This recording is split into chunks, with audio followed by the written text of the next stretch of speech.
Hello everyone. I'm really glad you're here.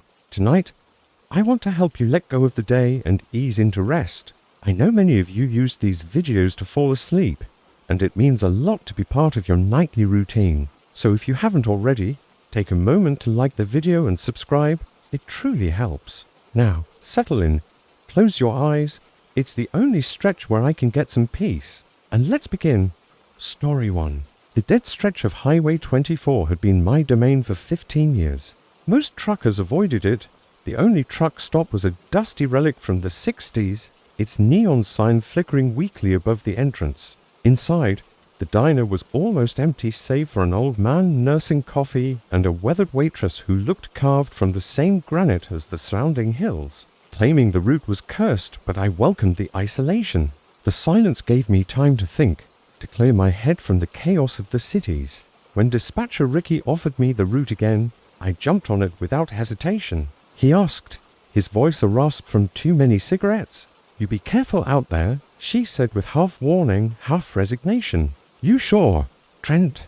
Ricky asked over the crackling phone line. "Nobody else wants to touch it." "I'm sure," I replied. "Keep your wits about you," he warned. "There's been talk of missing folks." Back in my truck, I settled in for the night. The cab was my home away from home, and I felt safe there. I locked the doors, turned on a small light, and pulled out a paperback to pass the time. Truckers who took the route and never checked back in. If I listened to every old trucker's tale, I'd never get behind the wheel again. I ignored it, chalking it up to desert weather. I shrugged off his words. Too light to be a knock, almost like fingernails brushing against glass. My heart began to race as I grabbed my flashlight. The truck was still, but uneasiness had returned, gnawing at me. The further I went, the stronger it grew, until I was practically vibrating with tension. Something was wrong. I could feel it in my gut. I started the engine, its roar breaking the silence like a cannon shot. It was a man, tall and broad-shouldered, his face obscured by shadows. He was dressed in old, tattered clothes that looked like they belonged to another era. He just kept staring, his presence a heavy weight in the night air. I didn't know what to do. My instincts screamed at me to drive, to get out of there. But something held me back. He didn't move as I approached, just stood there staring at me. With a quick glance in the mirror, I pulled out and back onto the highway. My breath caught as I realized how strong he was, how easily he could rip the door off if he wanted to. I noticed something on the side of the truck, for deep grooves scratched into the metal where the man had gripped it. The sight sent a shiver down my spine. The wind had died down, leaving eerie silence in its wake. I looked out the window, a figure standing at the edge of the lot, watching me drive away. It was the man. I was sure of it. I couldn't shake the feeling that he was still there, just out of sight, waiting for the right moment to strike. Pulling into a gas station and slumping back in the seat, my hands trembling. His grip tightened, and I could hear the metal creak under the strain. I called out, my voice cracking with fear. I slammed the truck into gear, gunning the engine and pulling away with a lurch. The man stumbled back, but I didn't stop to see if he was all right. I just drove, my heart pounding. The image of his rough hands burned into my mind. The beam cutting through darkness, but there was nothing there. Just the vast emptiness of the desert. But there was nothing to see except darkness pressing in on all sides. Just a step, but it was enough to make my blood run cold. He took another step, and another, each one slow and deliberate, until he was standing right beside the truck.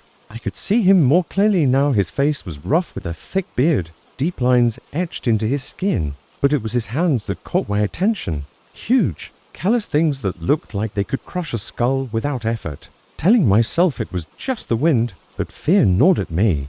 I kept the high beams on, scanning for any sign of life, but there was nothing. No cars, no animals, not even a flicker of movement. Just me and the road. I lay back down, pulling the blanket over me like a shield, but sleep wouldn't come. Every creak of the truck, every sigh of the wind made my skin crawl. I was hauling farm equipment to a town in Nevada that barely existed on maps. The drive was supposed to be a straight shot, an easy-to-day run with an overnight stop in a rocker. The waitress asked as she dropped my burger and fries on the table. The route started in the dry, dusty plains of Colorado where the horizon blurred with the sky. When our gazes met, he didn't look away. By evening, I reached the small town, passing through, heading to Nevada. She looked me over, her gaze lingering too long. The old man at the counter had been staring at me with eyes filled with something I couldn't place. You heading out on 24? Yeah. Why? He shook his head slowly. Just be careful. Road can be tricky, especially at night. I've driven it 100 times, I said, trying to sound confident. Things change, he muttered, turning back to his coffee. I left the diner with unease gnawing at me. The wind howled outside, rattling the truck's sides like something trying to get in. Sometime after midnight, I woke with a start. Then I heard it a soft tapping on the driver's side window. Who's there? I called out, though my voice betrayed more confidence than I felt. The tapping stopped, but no answer came. I shined the flashlight out the window. I tried to laugh it off. An hour passed, maybe two, before I decided I couldn't take it anymore. I needed to leave this place behind. The road stretched before me, a ribbon of black under moonlight. I drove for miles, trying to shake the unease that had settled in my bones. Then, in the distance, I saw it, a figure standing in the middle of the road. I hit the brakes, tires screeching as I came to a stop just feet away.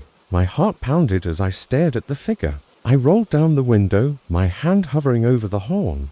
Hey, you need help? The man didn't respond. Then he moved.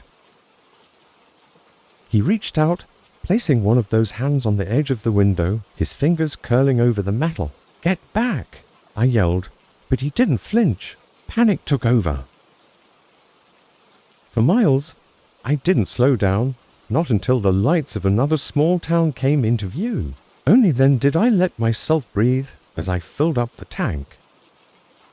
When I pulled out of the gas station, I noticed something in the rearview mirror.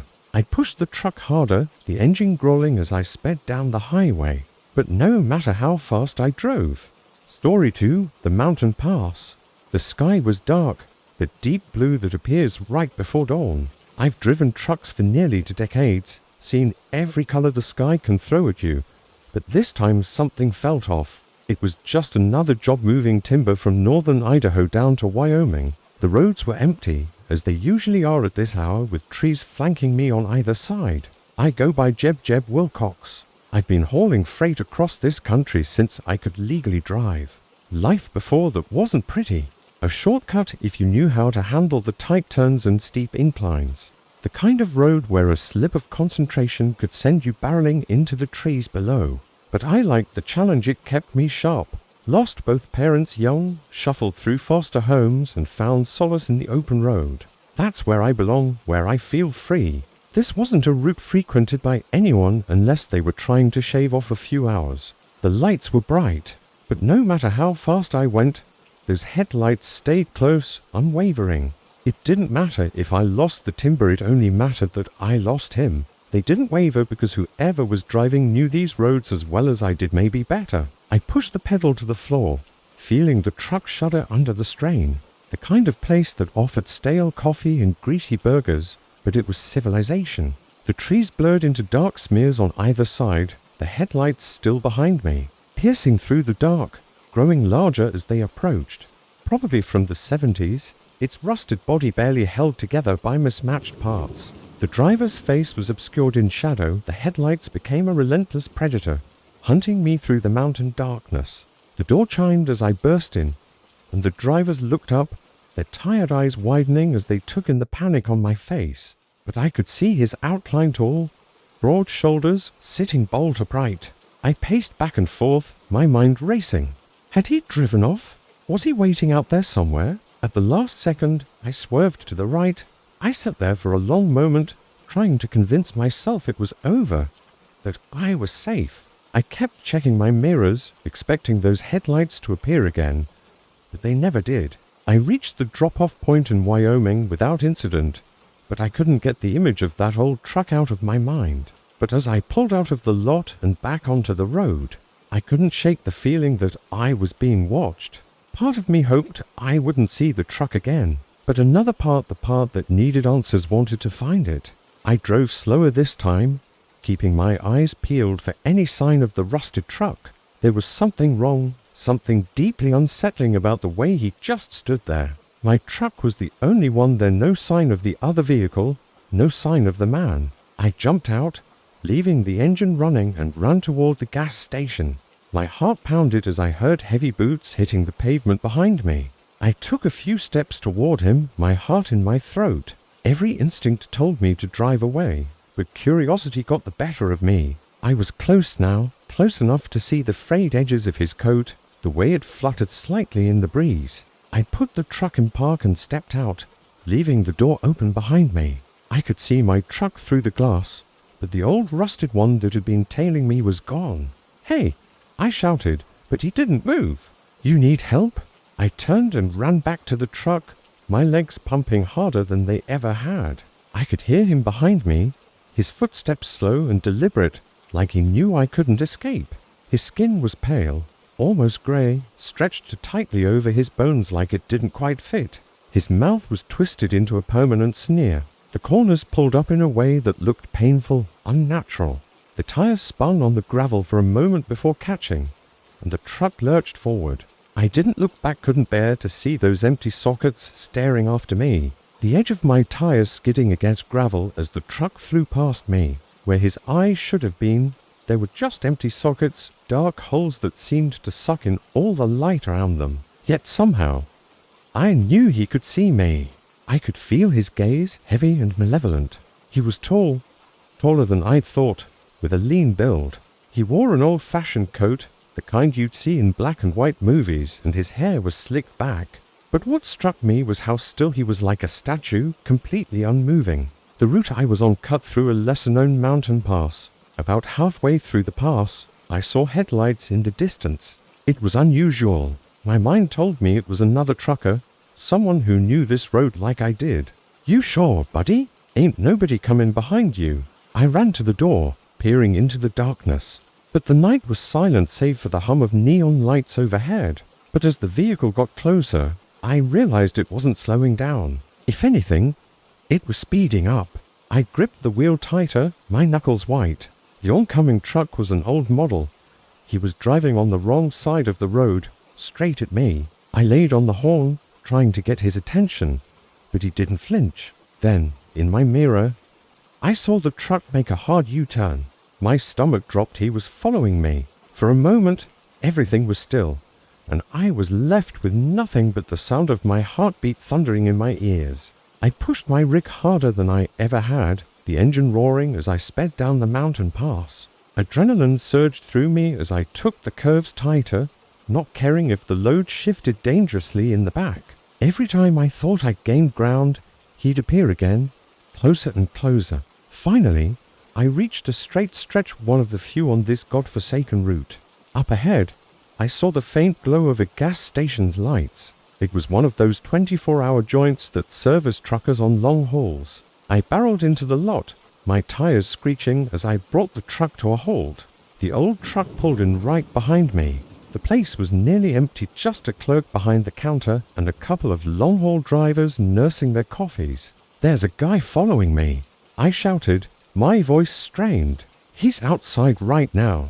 The clerk, a middle-aged man with a paunch, looked at me skeptically. I whipped around, expecting to see the man in the doorway, but there was no one there. I didn't understand. I was sure he was right behind me. The drivers exchanged glances, probably thinking I'd lost my mind. But I knew what I'd seen. I forced myself to calm down, bought a cup of bitter coffee, and walked back outside. I climbed back into the cab, locking the doors behind me. The rest of the drive was a blur of paranoia and exhaustion. A couple of days later, I found myself on the same route, heading back up to Idaho. The night was clear, the moon lighting up the pass in a ghostly glow. And then I saw it. It was parked on the side of the road, the driver standing next to it, facing the trees. I slowed the truck as I approached, my heart pounding. I rolled down my window, cold air biting at my face. Nothing. Not even a twitch. I hesitated, the engine idling. The crunch of gravel under my boots sounded unnaturally loud in the quiet night. "What are you doing out here?" I asked. No answer. Then, slowly, he turned his head. What I saw made my blood run cold. His face, it wasn't right, but it was his eyes or the lack of them that made me stagger back. My body reacted before my mind did. I dove into the cab, slamming the door shut and gunning the engine. I haven't taken that route since. I don't plan to. Some things are better left unexplained. Some roads better left untraveled. Story 3. The rest stop encounter. There are two things every trucker knows: the value of a good diner and the importance of keeping your wits about you on the road.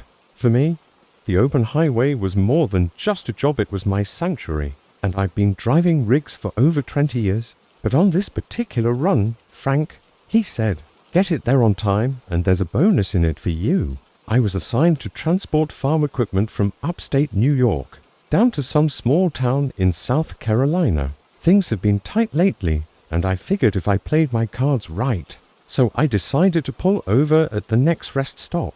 The place was a dump, one of those old roadside stops that had seen better days. The lights flickered and the pay phone was cracked. A single, rusted-out truck was parked in the far corner. As I turned to leave, the kid finally spoke up. I could maybe take a week off, drive out to Kansas and see my brother. Maybe even take him to a ball game. He was standing about 50 feet from my rig, right in the middle of the road.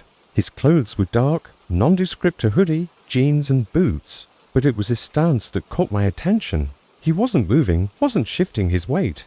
Nothing, just standing there, staring directly at my truck. At first, I thought he was another driver, maybe just stretching his legs, but there was something off about him. I honked the horn, thinking it would snap him out of whatever daze he was in.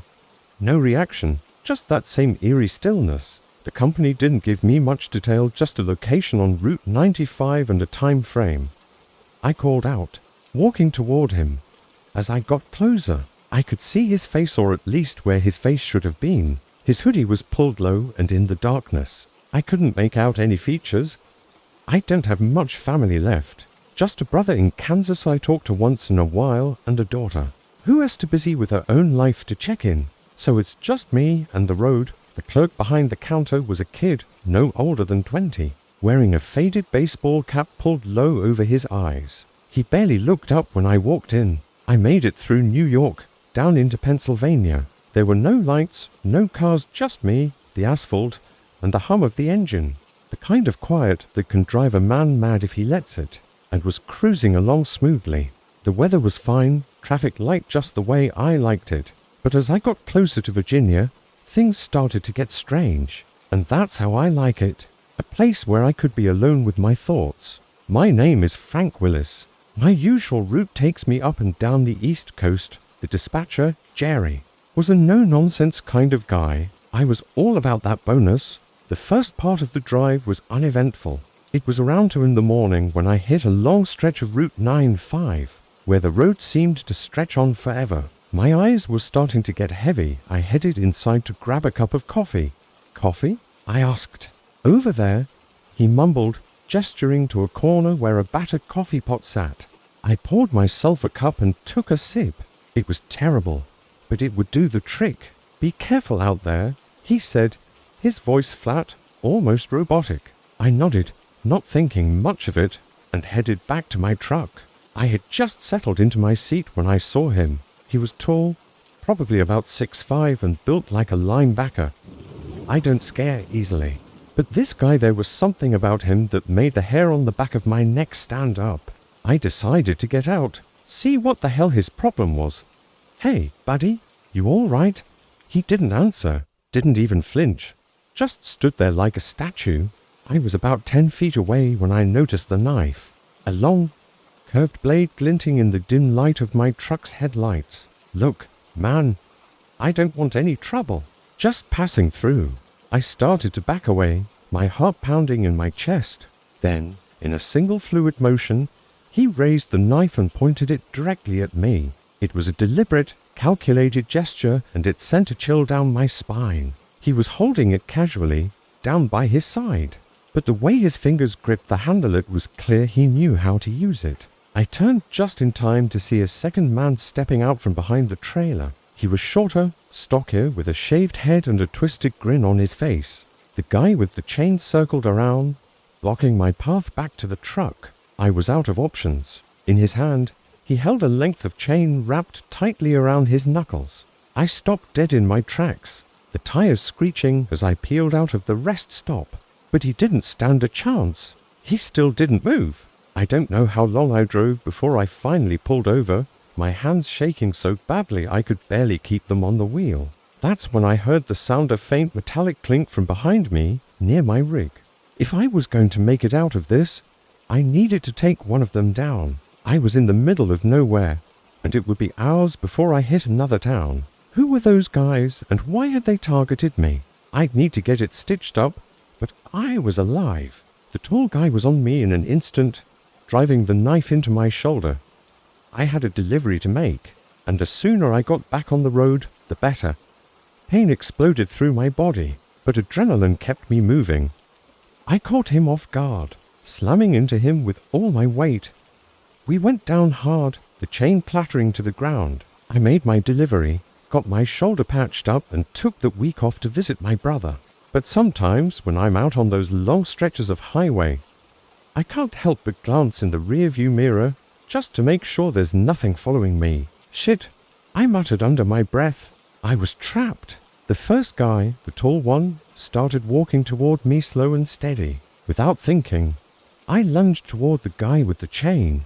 I didn't wait to see if he'd get up. I turned and ran, heading straight for the truck, grabbing the chain and whipping it across his face. I felt it connect with something solid, heard the sickening crunch of bone. I scrambled to grab it, but he was faster, kicking me in the ribs and sending me sprawling. I swung wildly, my fist connecting with his jaw. He staggered back, and I took my chance. I reached the door, yanked it open, and hauled myself inside. I slammed it shut, locking it just as the short guy reached the side of the truck. The tall guy went down, his knife clattering to the pavement.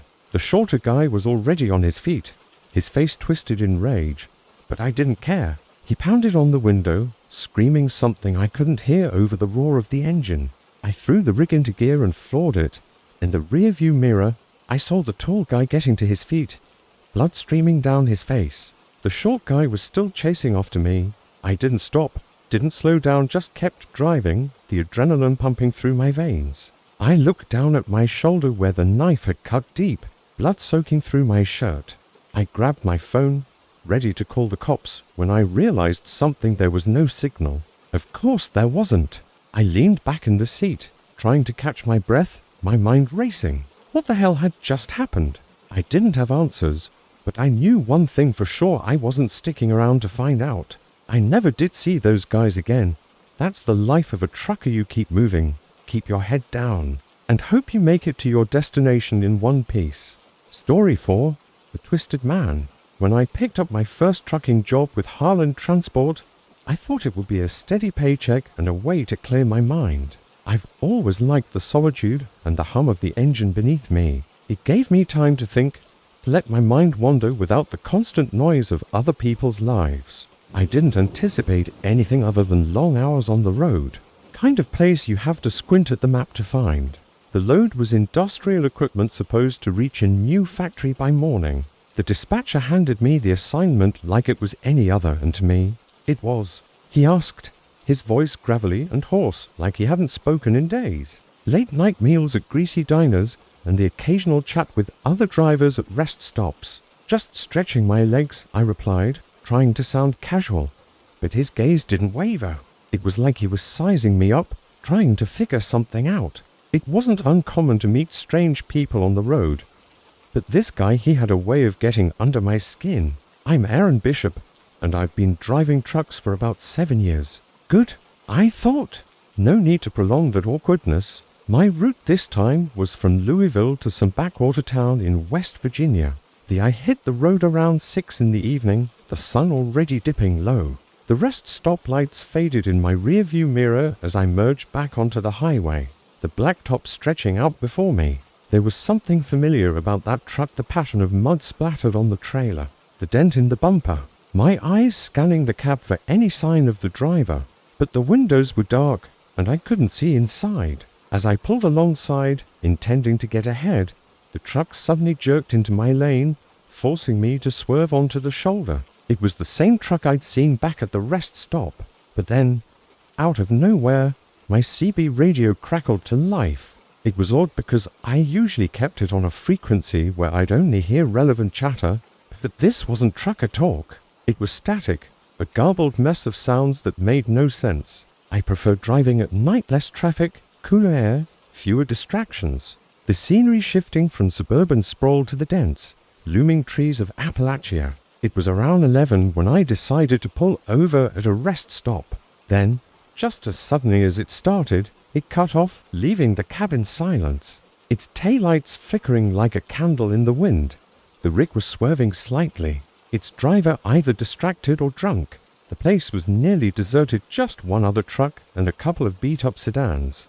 The highway stretched out in front of me like an unrolled ribbon, the kind of road where you can set cruise control and let your mind drift. The first 100 miles passed in a blur. The flickering lights from the bathroom facility cast an eerie glow over the asphalt, but I'd seen enough truck stops to be used to it. I parked, stepped out, and stretched my legs. I wouldn't have paid him any mind if it wasn't for the way he stared at me, unblinking. As I walked by, he was tall and lanky, his clothes hanging off him like they belonged to someone twice his size. His face was gaunt, his cheeks hollow. But what really caught my eye was his mouth. It was slightly twisted, as if he was permanently smirking or sneering. The air was thick, the kind that makes you sweat just by standing still. There was a man leaning against the wall near the vending machines. His hair was a greasy mess, clinging to his forehead in thin strands. Need any help? No. I'm good. Long night ahead, he said, almost to himself. Yeah. I muttered, and with a nod, I turned toward the restroom. I didn't want to continue the conversation. Inside, I splashed some water on my face and tried to shake the feeling that something wasn't right. I took a deep breath, hoping to clear my head, and headed back out to my truck.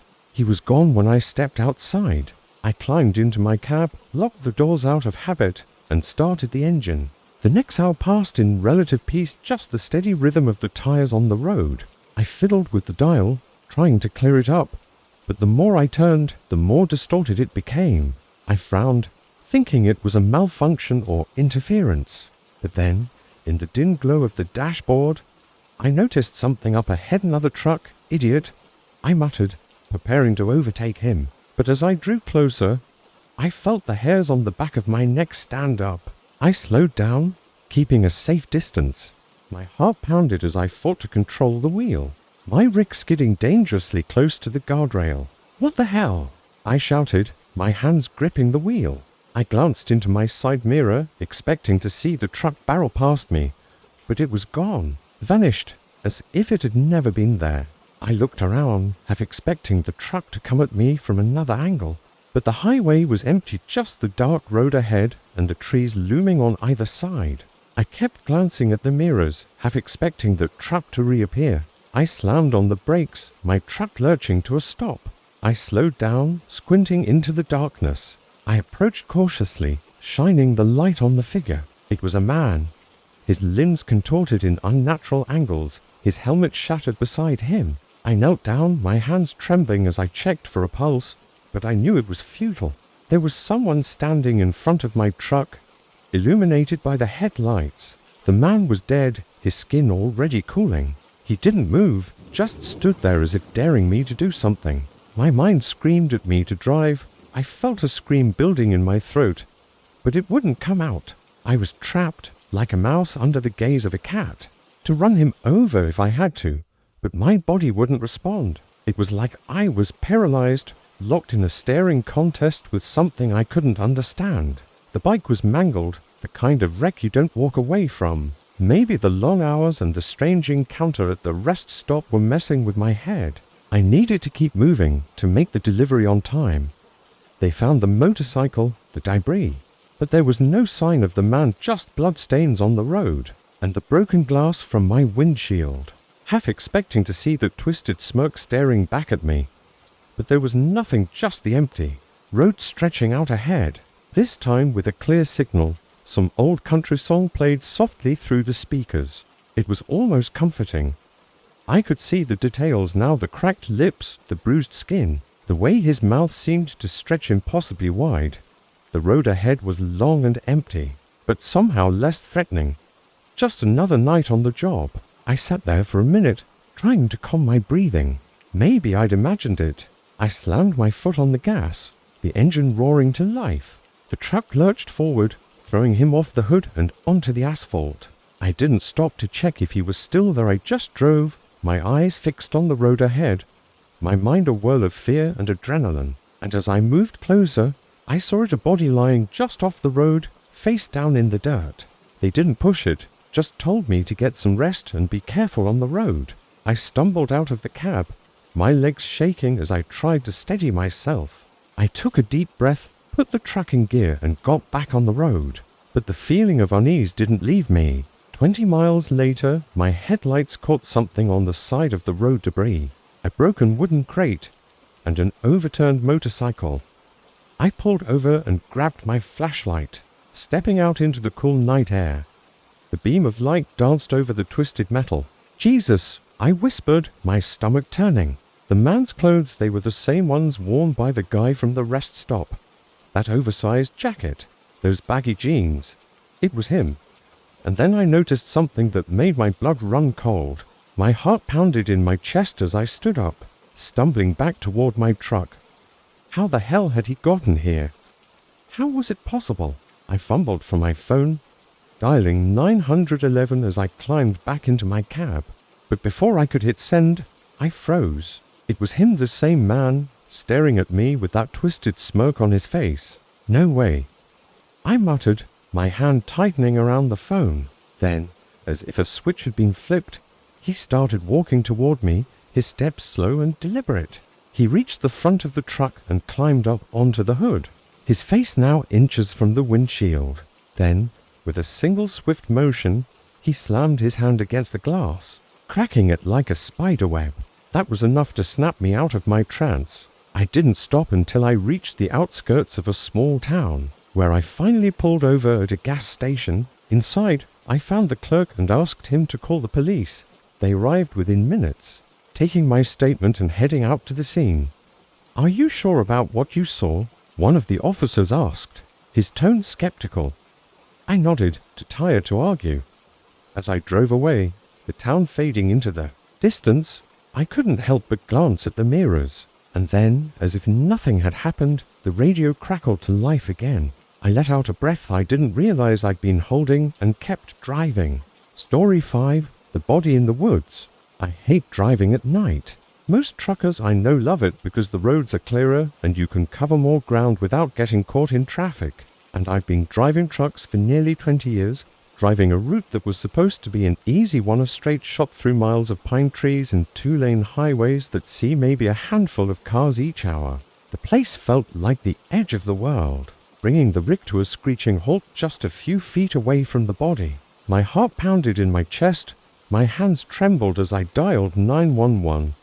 But there was no signal. I cursed under my breath, pocketed the phone and looked around, trying to figure out what to do next. They were faint but visible, a trail leading from the woods to the road where the man lay. It was as if something had pulled him out of the trees and dropped him there, right in the path of oncoming traffic, and I had no way of calling for help. My truck wasn't going anywhere with a corpse in front of it, and it sputtered to life, casting a weak beam of light onto the road. I held it out the window, waving it back and forth, hoping it would catch someone's attention. But as I sat there, scanning the darkness, I realized how alone I really was. There was no one else out here, just me, the dead guy, and whatever had dragged him out of the woods. And there was no way in hell I was going to drag the body off the road myself. I'd seen enough horror movies to know that's how you end up as the next victim, and I felt a wave of nausea, the tree swallowing it up. But I couldn't shake the feeling that something or someone was out there, watching me. There wasn't a house or a gas station for miles, and I hadn't seen another vehicle in over an hour. The guy looked like he'd been through hell, his clothes torn, his skin pale. I climbed back into the cab, locked the doors, and grabbed my flashlight. If I couldn't call for help, maybe I could signal someone, another trucker, a state trooper, anyone who might be passing by. And there was blood, a lot of it, pulling around his head, hauling everything from produce to heavy machinery. It's a tough job, but it pays the bills and has given me a chance to see parts of the country I'd never have visited otherwise. But not me. The battery was dead. I tossed it onto the passenger seat and rubbed my face, trying to figure out what to do next. I've had my share of weird, creepy experiences on the road. My first thought was to check for a pulse, see if the guy was still alive. But as soon as I got close, I knew he was dead. His face was battered, one eye swollen shut, and his mouth hung open, a line of blood trickling from the corner, where the radio signal died, and the only company you had was the occasional deer or fox, darting across the road barely visible in my headlights. When I saw it, a massive figure sprawled across the road up ahead. At first, I thought it was a moose, which wasn't uncommon around these parts. But as I got closer, I realized it wasn't an animal. It was a man, lying flat on his back, one arm twisted at an unnatural angle. His legs spread out like he'd been thrown there by something much larger. I was supposed to drop off a load of timber at a small lumber yard in Caribou, but I'd started out later than planned, which meant I'd be driving through the night, and something about the darkness just feels wrong. Maybe it's because you can't see what's ahead of you or what's hiding in the shadows until it's too late. My name's Clyde Merrill.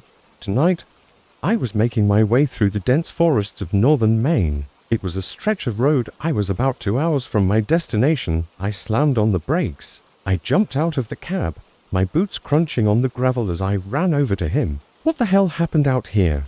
I muttered, pulling out my phone. The road was deserted, the trees on either side thick and imposing, like a wall of darkness closing in on me. I glanced back at the body, and that's when I noticed the drag marks. A chill ran down my spine as I followed the marks with my eyes, trying to see where they led. The trail disappeared into the darkness. I took a deep breath, trying to calm my nerves. I needed to think. There was a dead guy on the road, so I did the only thing I could think of. I flicked the switch on the flashlight. Minutes passed, and my anxiety grew with each one. The flashlight's beam flickered, then dimmed, and I cursed as it finally gave out. Then I heard a rustling sound coming from the trees. It was faint, like the wind brushing through the branches, but it was enough to make me tense up. I peered into the darkness, straining to see what was out there, but all I saw were shadows. I needed to get out of there, and fast. My pulse quickened, my mind racing with possibilities. Maybe it was an animal, a deer or a raccoon, or maybe it was something else. The body still lying there in front of me. I hesitated for a moment, my foot hovering over the gas pedal. The figure stepped out of the trees, slowly, deliberately, like it had all the time in the world. It was a man, tall and broad-shouldered, dressed in a dirty, torn jacket and jeans. His face was hidden in shadow, but I could see that his hands were smeared with blood, the same blood that stained the body on the road. I didn't want to run over the guy, but I also didn't want to stick around to see what had killed him. I needed to tell someone what had happened, but who? And would they even believe me? The rustling grew louder, closer, and I knew I couldn't just sit there and wait for whatever it was to come for me. I gave it to her, and she assured me that help was on the way. But there was something in her voice, a hint of disbelief. A squad car pulled up a few minutes later, followed by an ambulance. The officers got out, their faces stern as they approached my truck, like she wasn't sure if I was telling the truth or just another trucker with a wild imagination. This time, it worked. I kept my eyes on the trees, half expecting the man to step out again. But there was nothing, just the endless stretch of road and the darkness pressing in on all sides. I dialed 911, my heart pounding in my chest as the phone rang. But without any evidence, without the body, no one would ever believe me. They listened, nodding. But I could tell they didn't quite believe me. I couldn't shake the feeling that I'd just brushed up against something dark, something I wasn't supposed to see. And whatever it was, I knew it was still out there. They asked me to lead them back to the spot where I'd found the body, and reluctantly, I agreed, but came up empty-handed.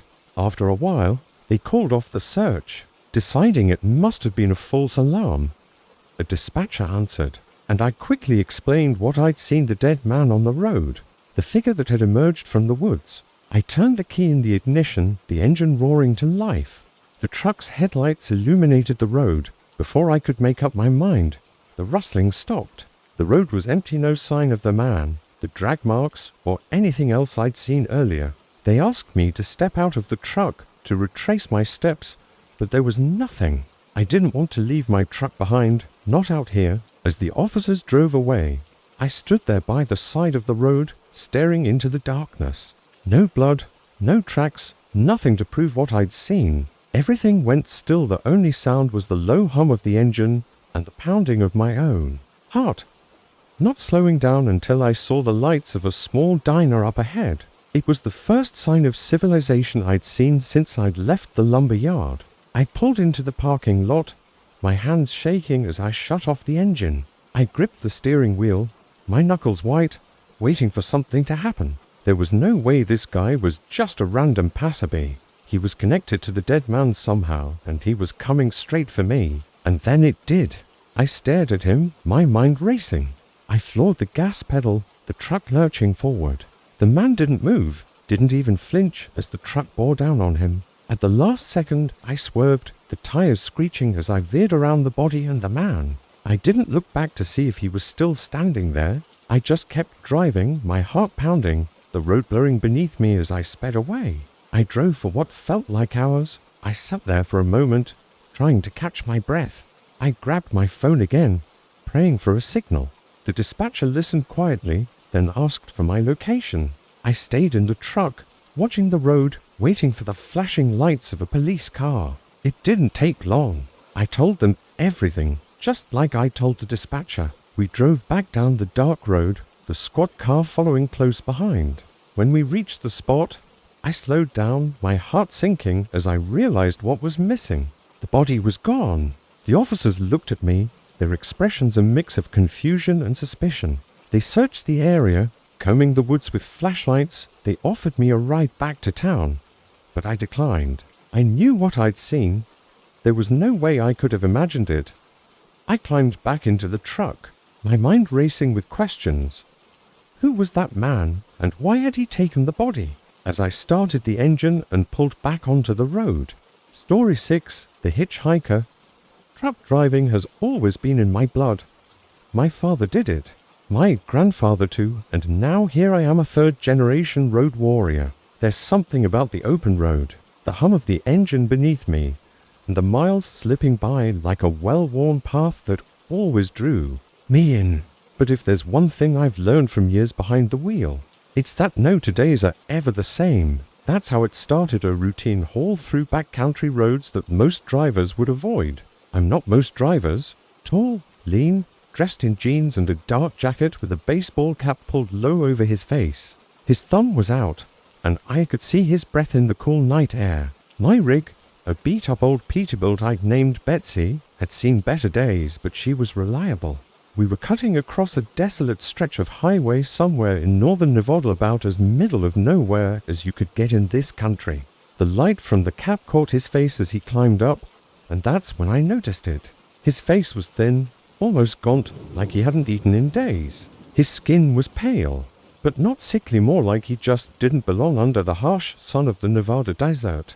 No cell service, no signs of life for miles. I just put Betsy back in gear and got us moving again.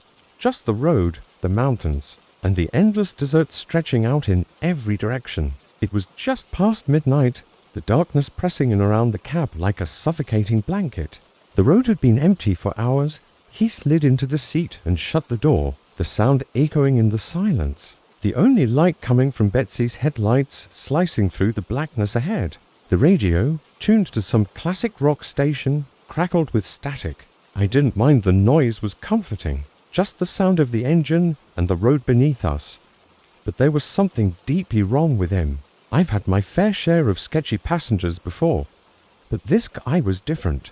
There was no anger, no aggression, just a cold emptiness that made my skin crawl. I tried to make small talk, asked him where he was coming from, where he was headed, but he gave me nothing. He just sat there, staring straight ahead, his hands clasped together in his lap. My thoughts were on the delivery I had to make by doing a load of machinery parts to a mining town no one has ever heard of. When I saw him, I slowed Betsy down, debating whether to pull over. I pulled over, the air brakes hissing like a rattlesnake. There was something off about the guy. Maybe it was the way he was standing, still, like he was carved out of the landscape. Or maybe it was the way he didn't seem surprised to see a truck coming his way on a road that was usually dead quiet at this hour. He was standing on the side of the road, a hitchhiker, or so I thought at first. It was a weird place to be hitching a ride, but not the weirdest thing I'd seen on these roads. But then I figured, hell, maybe he's just another lost soul looking to get somewhere, and I was the only chance he had. He didn't move at first, just kept staring at the truck. I leaned over and opened the passenger door. "Where you headed?" I called out. He stepped closer, but he didn't answer. His eyes, damn, I didn't want to look at them. But there was something in them, something cold and empty, like a void. I shook it off and told myself I was being paranoid. "Thanks," he muttered, his voice low and gravelly, like he hadn't spoken in a while. The guy didn't offer a name, and I didn't ask. We rode in silence for a while. The guy had this unsettling presence, something that made the hairs on the back of my neck stand up. I couldn't put my finger on it. The road twisted and turned through the mountains, and the longer we drove, the more I started to feel uneasy. I kept my eyes on the road, but I could feel his gaze on me like he was studying me, waiting for something.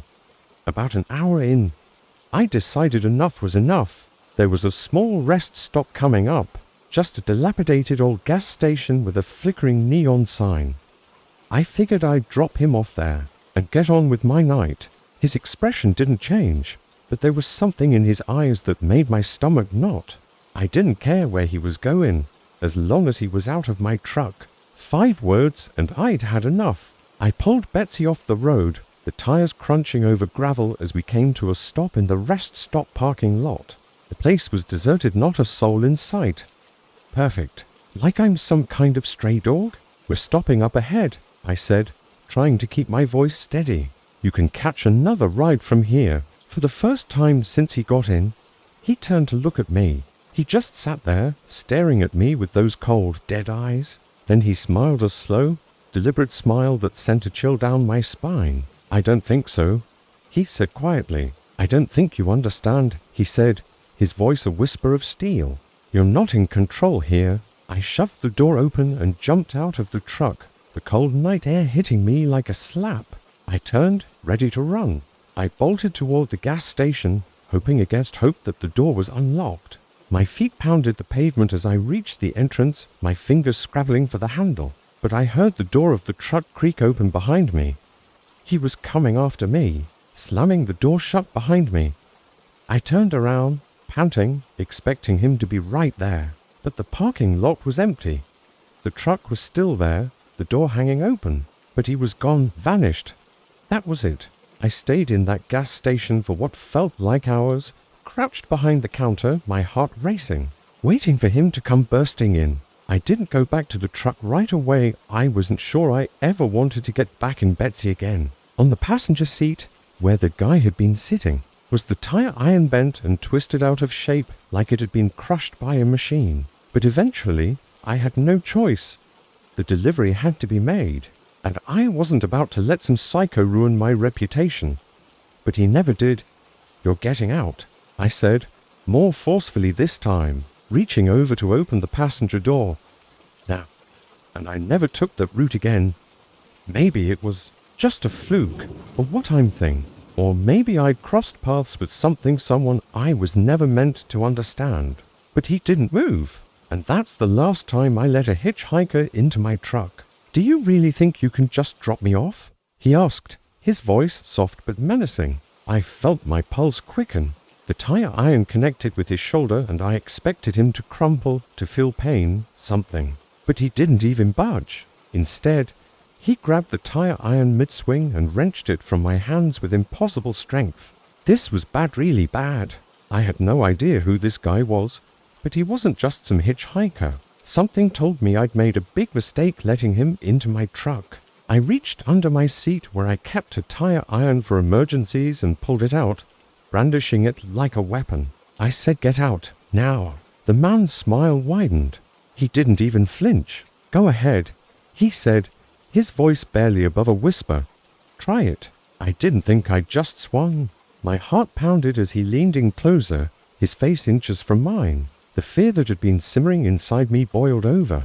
I didn't waste any time. It opened, thank God, and I burst inside. My mind raced, trying to make sense of what had just happened. When I finally gathered the courage to look outside, there was no sign of him. When I finally climbed back into the cab, everything was as I'd left it, except for one thing. I never saw him again. All I know is I am a little more careful about who I pick up on the road these days. Story 7, The Watcher. The sky was dark when I left the warehouse, my rig humming beneath me as I shifted gears and merged onto Route 23. It was just another long-haul delivery. It's a lonely job, but it pays the bills. I'm not complaining. There's a certain peace to the road that you can't find anywhere else. But tonight, I was on edge, though I couldn't figure out why. The kind I've been doing for the last 15 years. You'd think by now I'd be used to the silence of the open road, but tonight felt different. I spotted a sign for a rest area a few miles up and decided to pull over. Nothing more. A lone street lamp flickered weakly, casting long, stretched out shapes across the ground. No response. They just stood there, unmoving, staring, or at least, I think they were staring. Something about them wasn't right, though. They were too still, like a mannequin someone had propped up for a prank. My eyes landed on a figure standing just at the edge of the light, too far for me to make out any details. I parked my rig and hopped out, stretching my arms above my head. He didn't respond, just stood there, still as stone. It caught the light for just a second, long enough for me to recognize it a knife. Not some pocket blade either. This thing was long, maybe a foot, glinting in the weak light like it had seen plenty of use. The place was dead silent, not even a cricket to break the monotony. The figure shifted slightly, and I realized it was a man, tall, lean, wearing something that looked like old work clothes. Not a trucker, that much was clear. Maybe a drifter or someone passing through. But it didn't feel right. Something about the way he stood there, almost like he was waiting for something. Maybe it was the thick, muggy air that clung to everything, making it hard to breathe. Maybe it was the worn-out feel of my bones, a reminder of all the miles I've put behind me. My name's Heath Cadwell, and I've spent most of my life driving trucks, crossing state lines, and living out of rest stops. The instinct to run screaming at me, but I didn't want to turn my back on this guy. The lock clicked and I felt a little safer, but my hands were shaking. I threw the truck into gear, and that's when I noticed the man was gone. Just like that. 1 minute he was there, the next, nothing. I'd seen enough to know that you never let someone like that out of your sight. I pulled out of the rest stop, checking my mirrors constantly as I sped away. My mind was racing, trying to figure out what had just happened. Had I imagined it? No. That knife was reel to reel.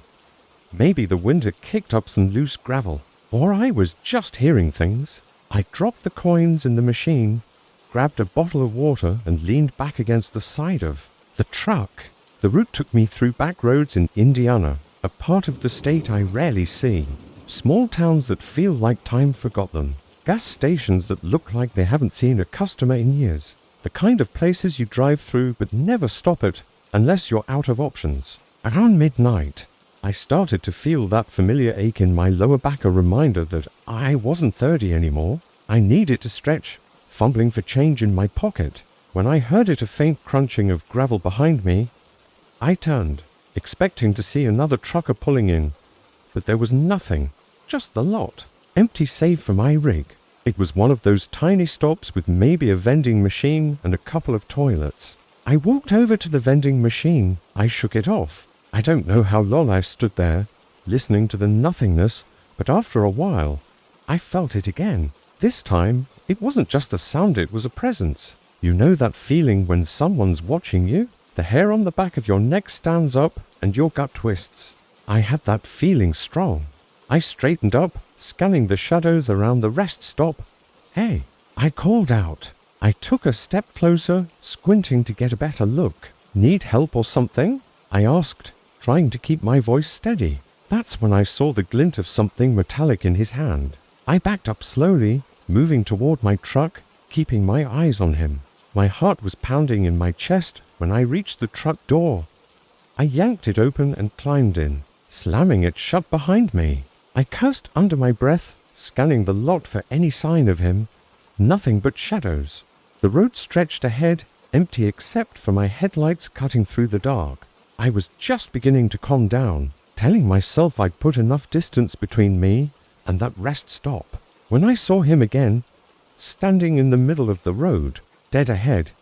He started walking toward the truck, slow and deliberate, like he had all the time in the world. The distance between us closed inch by inch until he was standing right at the hood of the truck.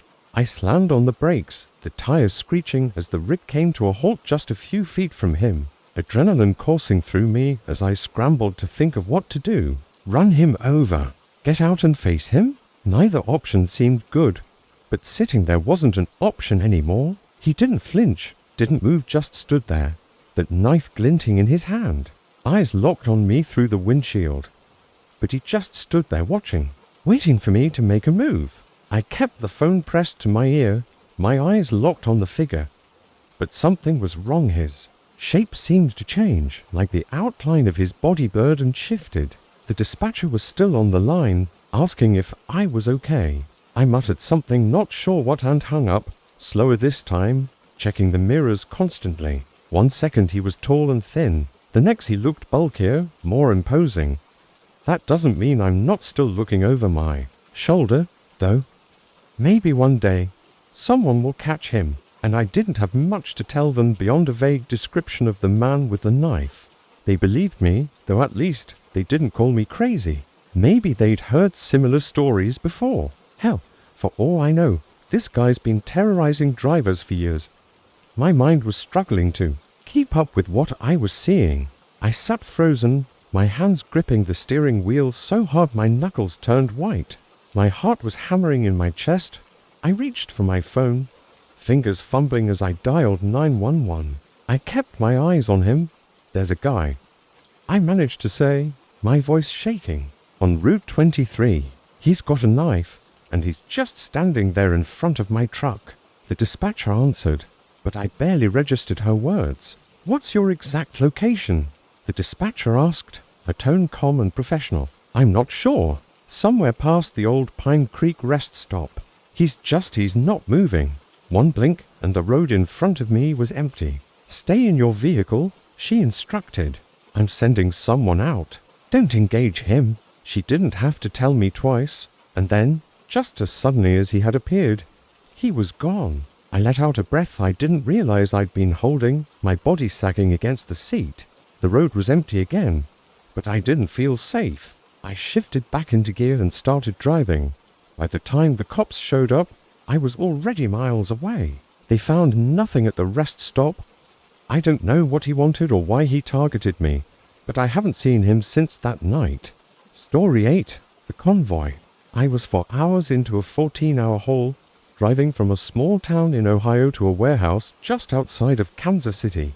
It's a route I'd done a dozen times before. You get used to the long, flat stretches of road, the drone of the engine, the empty fields that go on for miles. I've been a trucker for 13 years now, ever since my dad taught me how to drive when I was barely out of high school.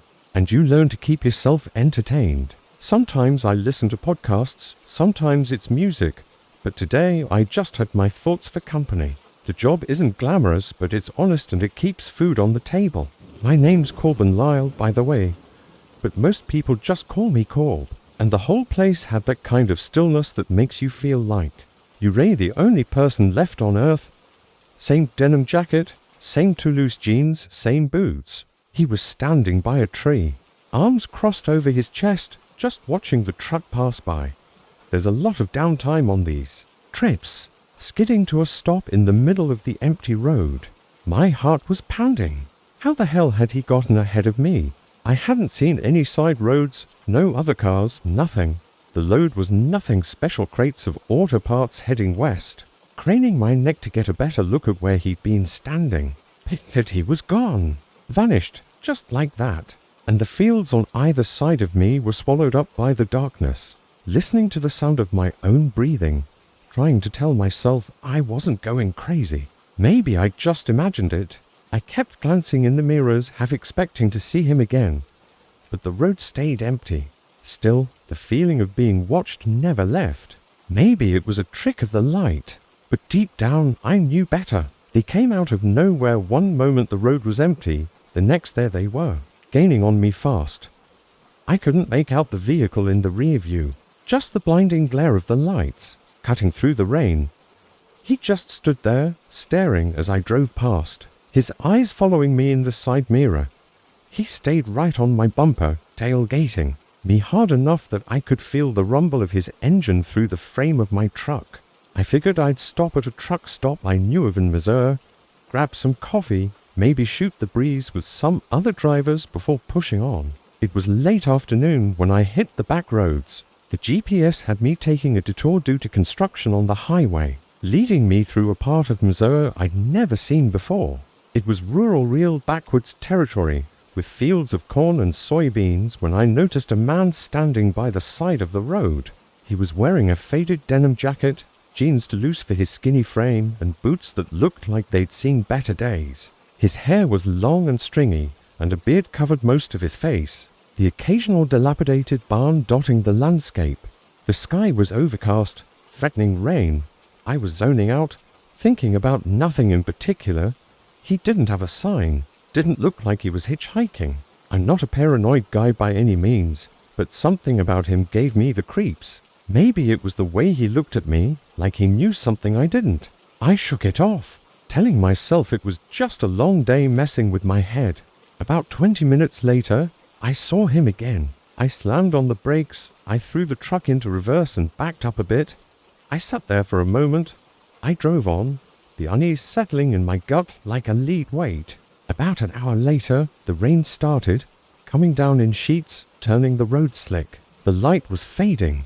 That's when I noticed the headlights behind me. I figured it was some jackass in a pickup trying to pass, so I moved over to let him by. But he didn't pass?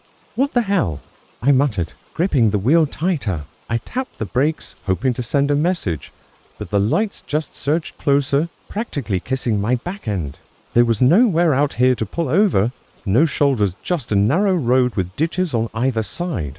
My heart was hammering in my chest now, my mind racing, and figure out what the hell was going on. The place was nearly deserted, just a couple of other rigs parked in the lot. Suddenly, the lights veered off, disappearing into the cornfield next to me. I wasn't about to wait around and see what that guy's next move was.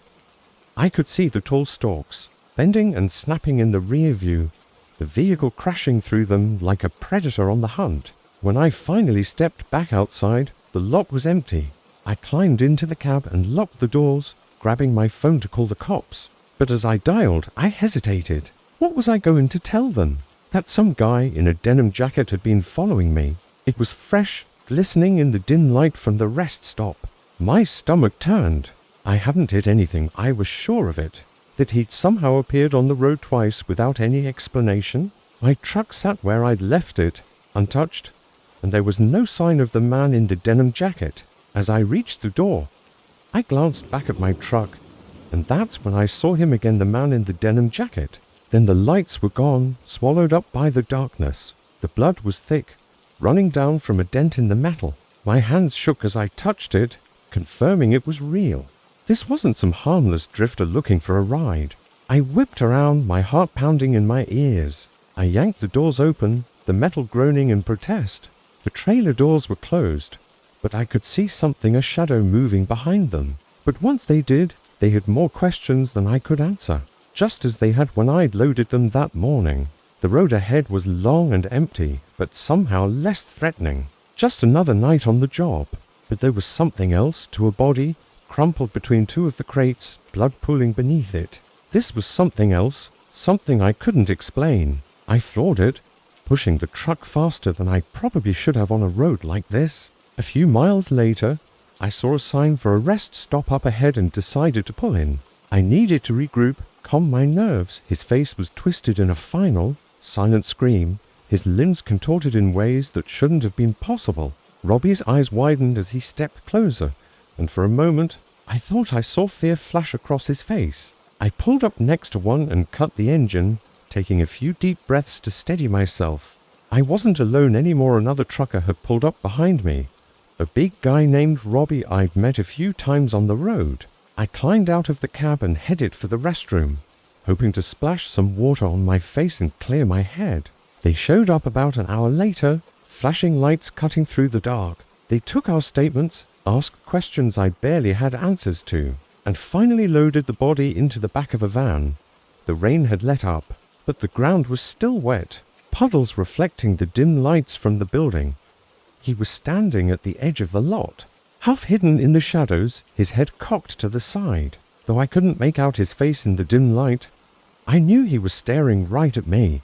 I don't scare easily, but this was different.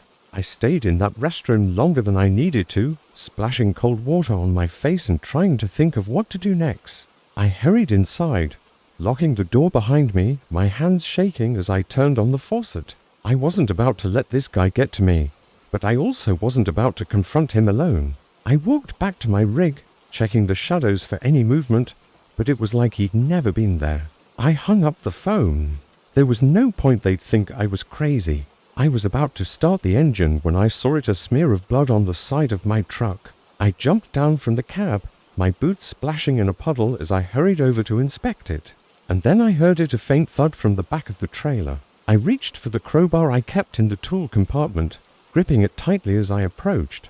Inside, stacked crates of auto parts greeted me.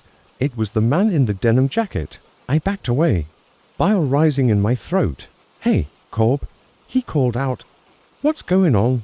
I pointed to the body, still speechless. "Christ," he muttered.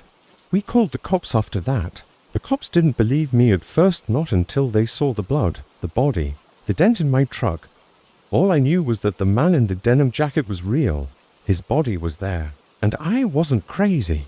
As the sun started to rise, I climbed back into my truck, exhausted but alive.